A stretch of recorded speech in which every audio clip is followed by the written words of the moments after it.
திருநாவுக்கரசு பெருமான் அவர் முதல் பாடிய திருத்தாண்டகம், முதல்ல அவர் பாடிய திருத்தாண்டகம் அதிகை வீரட்டானத்தில் பாடிய பதிகம்.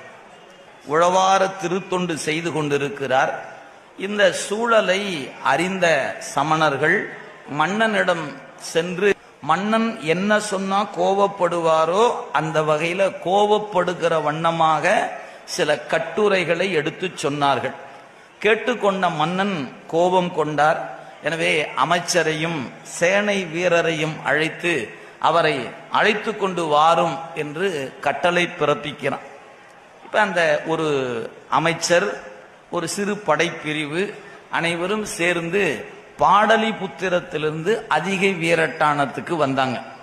அவர் முதல் பதிகம் பாடி உழவார திருத்தொண்டினை செய்து கொண்டு இருக்கிற அந்த தருவாயில இந்த அமைச்சர், சேனாபதி போன்ற படைப்பிரிவோடு வந்து நின்று அவரை அழைக்க முற்படுகிறார்கள்.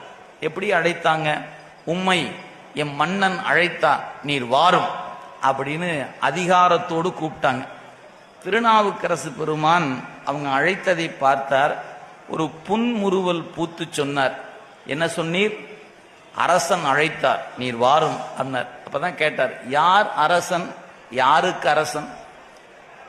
யார் அரசனுக்கு? இவ்வளவு நாளா அரண்மனையில் இருந்துட்டு, எங்க கூடவே இருந்துட்டு, யார் அரசன் என்று நீர் கேட்கிறீரா? யாருக்கு அரசன் என்று நீர் கேட்கிறீரா அப்படின்னு அமைச்சருக்கும் சேனை வீரர்களுக்கும் கோபம் வந்துச்சு.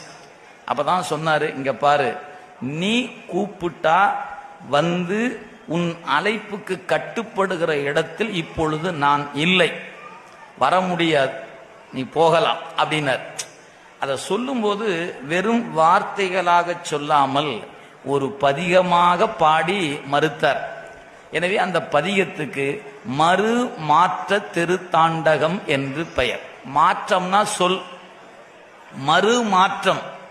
வா என்று அழைத்த பொழுது வரமாட்டேன் என்று மறுத்த பதிகம் பாருங்க. அதனாலதான் அவரு வல்லன்னு சொல்லல, ஒரு 10 பாட்டை பாடி நீ அழைக்கிற அழைப்புக்கு நான் உரியவன் அல்ல அப்படி சொன்ன பதிகம் தான் எல்லாருக்கும் தெரிஞ்ச பதிகம்.